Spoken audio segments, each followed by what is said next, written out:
Sir आपने बुलाया? हाँ गुप्ता जी, हमारे कॉलेज में आकाश शर्मा नाम का लड़का पढ़ता है, अंगना की ही क्लास में। आज से उसकी पढ़ाई का खर्च हम उठाएंगे। जी सर। इस बात का उसे पता नहीं चलना चाहिए, उसे ऐसा लगे कि उसे कॉलेज से स्कॉलरशिप मिल रही है। मैं समझ गया सर। और इस परिवार में भी इस बात की किसी को खबर नहीं होनी चाहिए। आप चिंता मत कीजिए सर, जैसा आप चाहते हैं बिल्कुल वैसा ही होगा। पापा। सर मैं चलता हूँ। ठीक है गुप्ता जी। क्या बात है, आज हमारी बेटी स्टडी रूम में इतनी रात को? क्या करूं पापा, आपकी बातों से ना मेरी नींद ही उड़ गई है। मेरी बातों से? हाँ, क्योंकि जब तक आप मुझे बताएंगे नहीं ना कि वो फरिश्ता टाइप का आदमी कौन था, मुझे नींद नहीं आने वाली। फरिश्तों के नाम नहीं होते हैं बेटा। प्लीज पापा बताइए ना कौन था वो। आई एम सॉरी बेटा, मैं उस फरिश्ते का नाम नहीं बता पाऊंगा, क्योंकि मैंने उससे प्रॉमिस किया है कि उसका नाम किसी को नहीं बताऊंगा। पापा क्या मैं उसे जानती हूँ? शायद हाँ। पापा प्लीज बताइए ना, मैं आपकी सबसे अच्छी बेटी हूँ ना, फिर आप मुझे ही नहीं बताएंगे? ठीक है, मैं तुम्हें क्लू देता हूँ। वो आदमी सदा सच बोलने में विश्वास रखता है। आदमी, इसका मतलब मैं जो सोच रही थी वो सही था। वो फरिश्ता कोई अंकल टाइप का है ना? बस इसके आगे कुछ नहीं। पापा ये कोई क्लू थोड़ा ही ना हुआ, हर कोई सच बोलना चाहता है। पर बेटा बहुत कम लोग सचमुच में सदा सच बोलने का साहस कर पाते हैं।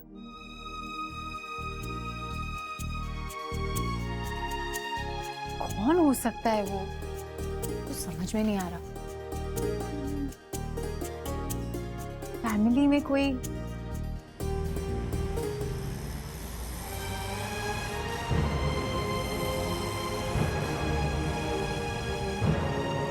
नहीं, फ्रेंड्स में रिश्तेदारों में से तो कोई नहीं है। हे भगवान, मुझे तो कुछ समझ नहीं आ रहा। और इतना याद कर रहा आपको, आपका कोई खास होगा या होगी?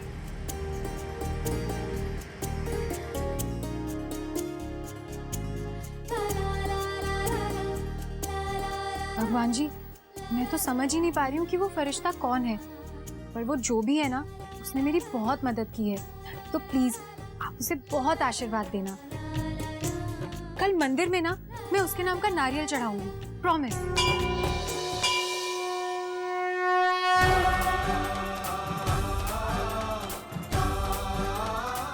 हे भगवान, आज आपकी कृपा से मैं किसी का घर बचा पाया हूँ।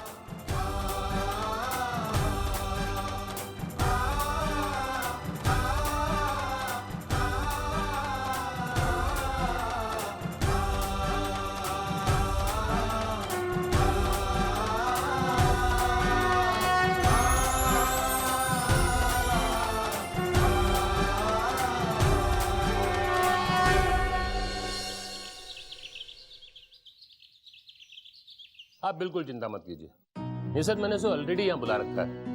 नहीं नहीं बिल्कुल नहीं, उसे बिल्कुल पता नहीं चलेगा कि आप ही ये सब कर रहे हैं। धन्यवाद प्रिंसिपल साहब, धन्यवाद। कैसी बात कर रहे हैं सर, ये आप ही का तो कॉलेज है। Thank you. मैं कम इन सर? यस कम इन प्रोफेसर, कम इन। पूरे कॉलेज में छान मारने के बाद आखिर में ये मुझे लाइब्रेरी में मिला, किताबों के बीच। मुझसे कोई गलती हुई सर? बहुत बड़ी गलती हुई है जी। लेकिन तुमसे नहीं, हमसे। अरे तुम हमारे कॉलेज के इतने होनहार लड़के हो और हमारा उस तरफ ध्यान ही नहीं गया। इसलिए हमने ये फैसला किया है कि इस महीने से तुम्हारी पढ़ाई लिखाई का खर्च कॉलेज ही उठाएगा। थैंक यू सर, पर हमारे कॉलेज में तो स्कॉलरशिप का कोई प्रोविजन ही नहीं है। नहीं था, पर अब से शुरू हो रहा है और इसकी शुरुआत तुमसे ही हो रही है। थैंक यू सर, पर हमारे कॉलेज में और भी तो कोई ब्राइट स्टूडेंट्स हैं। अरे कमाल है, कैसे स्टूडेंट हो तुम?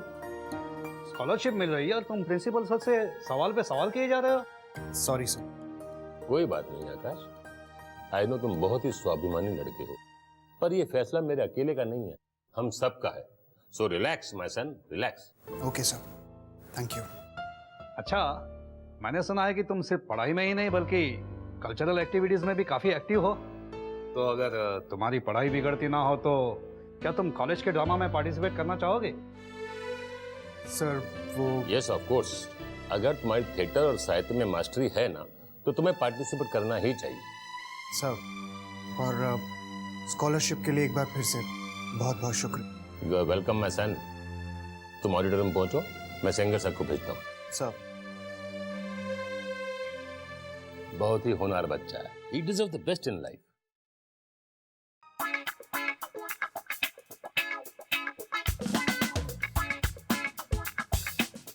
यार ये प्ले के ऑडिशंस कहाँ चल रहे हैं? वो सामने देखो, ऑडिशन तो चल रहे हैं।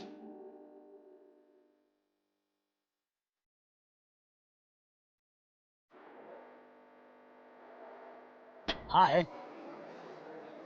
Are you waiting for me? तुम्हारा नाम देवा आनंद है।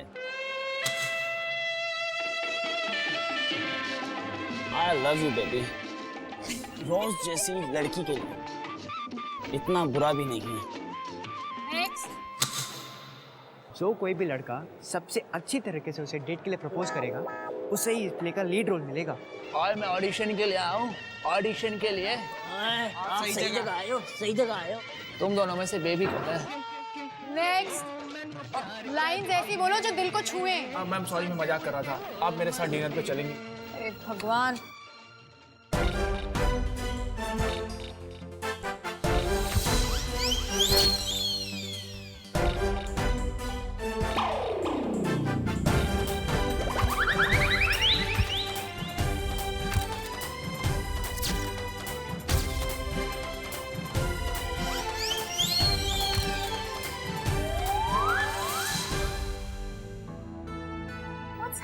Guys, I need a hero, a real hero.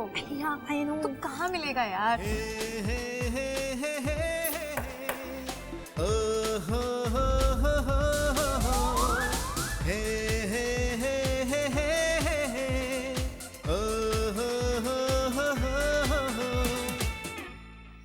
तुम यहाँ ऑडिशन के लिए आए हो? तुम्हारे हाथ में तो लाल गुलाब होना चाहिए था ना? Don't you know? लड़कियों को फूल बहुत पसंद है। आई नो कि फूल्स को फूल बहुत अच्छे लगते हैं, लेकिन मैंने सोचा कि मैं आपके लिए कुछ खास लेके चलता हूँ। Just a second.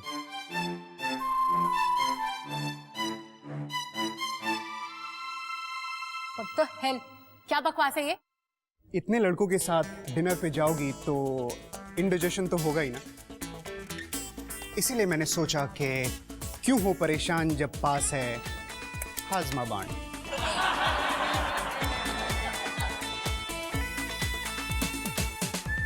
दोस्तों, जब यहाँ सचमुच के ऑडिशन शुरू हो जाएं, तब आप मुझे बुलाइएगा, मैं आपकी मदद के लिए हाजिर हो जाऊंगा।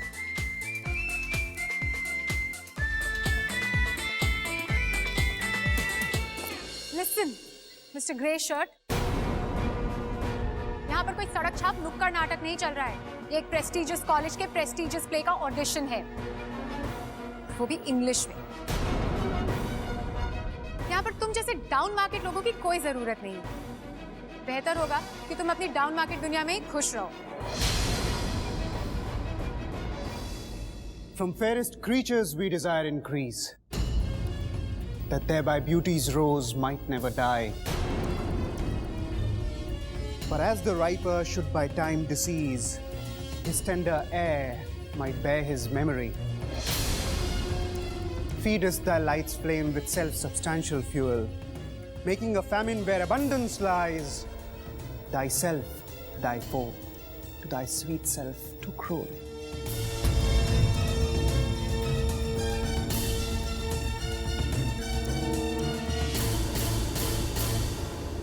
ऐसे क्या देख रही हैं आप मुझे? ओह, आई एम सो सॉरी।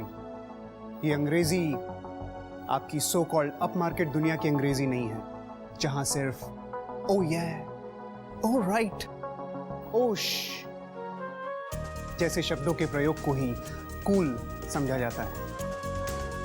मैं आपको बता दूं कि ये सोनेट दरअसल आपके हिसाब से एक बड़े ही अनकूल से प्लेराइट का लिखा हुआ है, जिनका नाम है शेक्सपियर।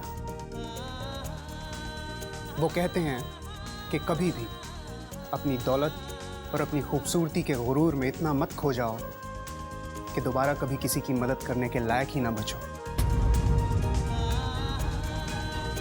और अगर ऐसा होता है तो आपकी यही खूबियां एक दिन आप ही की दुश्मन बन जाएंगी।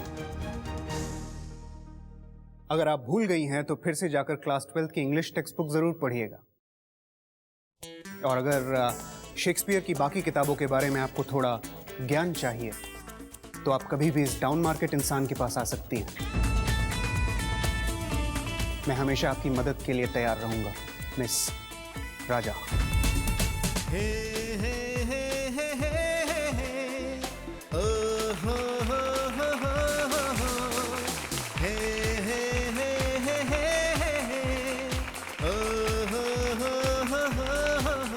क्या हीरो वाली लाइन बोल दिया यार, सही बोल रहा।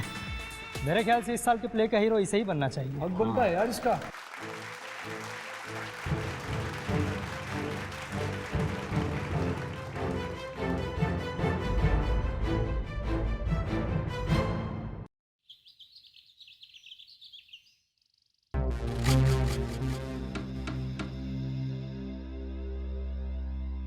मम्मी जी, आपने मुझे बुलाया? आइए दामाद जी। ये ऐसे क्यों देख रही हैं मुझे? कहीं इन्हें शक तो नहीं हो गया कि पप्पू की फैमिली के साथ मैं मिला हुआ हूं?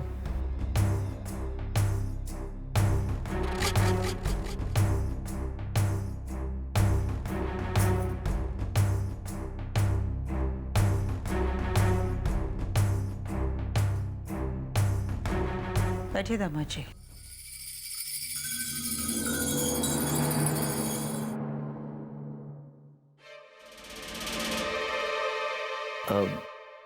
मम्मी जी, आप कुछ परेशान सी लग रही हैं। दामाद जी, मैं यही सोच रही थी कि आज तक आपसे कोई चूक नहीं हुई, तो फिर प्रकाश और उसके पापा के चक्कर में आप कैसे फंस गए?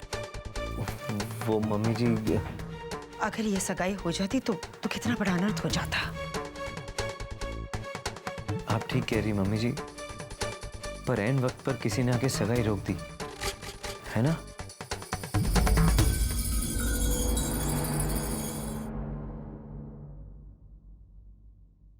हाँ, पर मैं समझ नहीं पा रही हूँ वो आखिर था कौन। इसका मतलब मम्मी जी को भी नहीं पता वो फरिश्ता कौन है। वो जो आपके बाद इस घर का सबसे ज्यादा भला चाहता है, वो जो आप सबके पीछे मगर कोई उसे पहचान नहीं पाता, वही जिसका रिश्ता इस घर से खून का नहीं है, दिल का है। दामाद जी, कहीं वो फरिश्ता आप तो नहीं? जाने दीजिए ना मम्मी जी, अब अपने मुंह से क्या कहूं। मैं तो सिर्फ अपना फर्ज निभा रहा था। तो फिर आपने ये बात सबके सामने क्यों नहीं कही? किस मुंह से कहता है मम्मी जी? बदकिस्मती से वो रिश्ता लाने वाला भी तो मैं ही था। तो शुक्र है भगवान का कि सही वक्त पे मुझे उस आदमी की सच्चाई सामने आ गई। मैंने उसकी बीवी को सीधे पापा जी के पास भेज दिया और थैंक गॉड ये सब सॉर्ट आउट हो गया। मैं मानती हूँ कि प्रकाश के समय मैंने धोखा खाया, लेकिन आज मैं गर्व के साथ कह सकती हूँ कि आपको पहचानते समय मैंने कोई गलती नहीं की। मम्मी जी, आप तो बेबी, जाओ जाके बोल दो। चलो, इतनी बड़ी बात मैं मम्मी जी के सामने नहीं बोल सकता। प्लीज तुम बोल दो ना, प्लीज। नहीं, तुम ही बोलो। जाओ। क्या बात है दामाद जी, आप दोनों कुछ कहना चाहते हैं क्या? हाँ मम्मी जी, वो सुंदर बाबू आपको एक बहुत इम्पोर्टेंट सच बताना चाहते हैं। कैसा सच? मम्मी जी, आप सोच रही होंगी ना कि वो फरिश्ता कौन था जिसने अंगना की जिंदगी बर्बाद होने से बचा ली, जिसे इस घर की सबसे ज्यादा चिंता है, फिक्र है। तो मम्मी जी, वो कोई और नहीं, आपका भक्त सुंदर है। बोल आप मजाक कर रहे हैं ना दामाद जी? आप वो फरिश्ता कैसे हो सकते हैं? अभी अभी मुझे पता चला है कि वो कोई और नहीं, प्रताप बाबू है।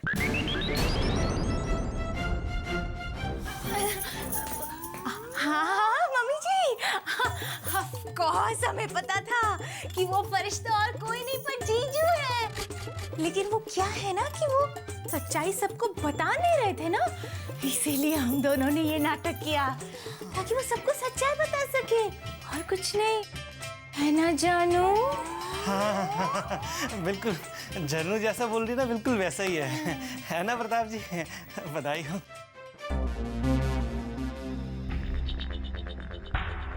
सब के सब एक ही थाली के चट्टे बट्टे हैं यहाँ, मुफ्त की तारीफें बटोरने आ जाते हैं। चलो जनू।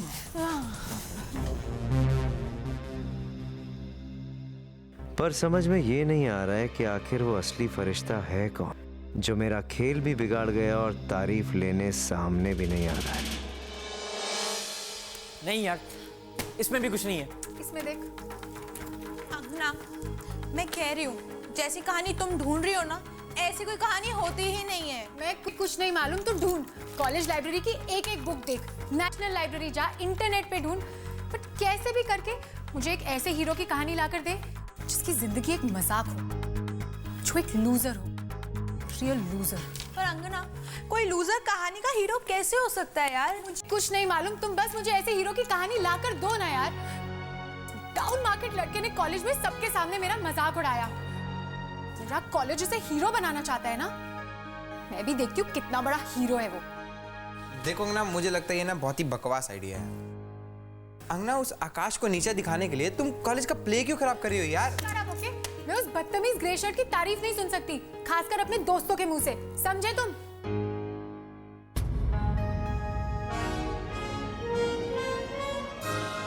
ओए, हो गया। क्या हो गया? अपना काम हो गया अंगना।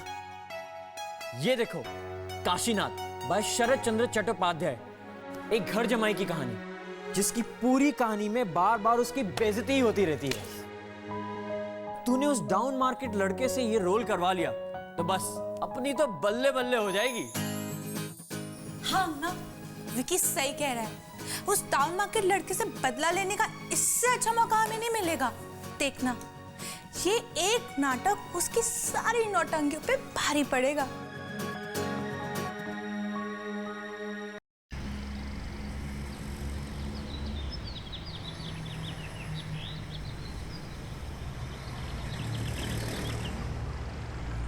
आकाश भैया, आकाश भैया, यहाँ क्या कर रहे थे? अंगना दीदी ने आपके लिए फाइल भेजा है। ठीक है, तू जा।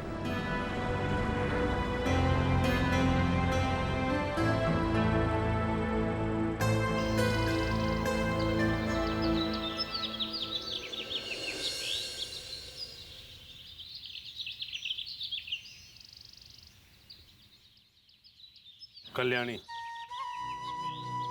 हमें जल्दबाजी में निर्णय नहीं लेना चाहिए।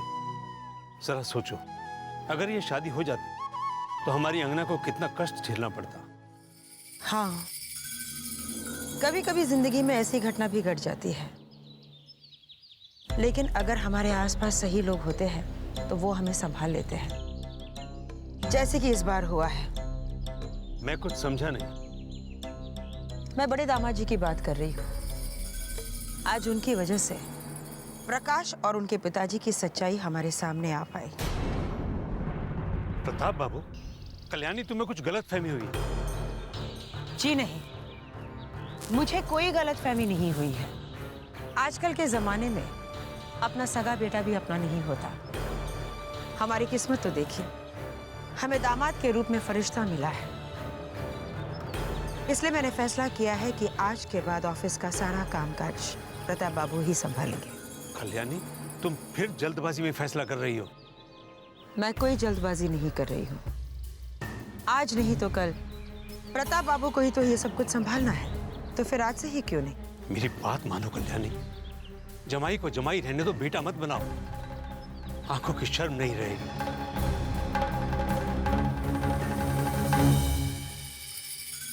अपनों से शर्म होनी भी नहीं चाहिए। मैंने ये फैसला ले लिया है और कल्याणी देवी फैसला लेने के बाद दोबारा नहीं सोचती। आप इसके बारे में अच्छी तरह से जानते हैं, इसलिए आगे बहस करना बेकार है।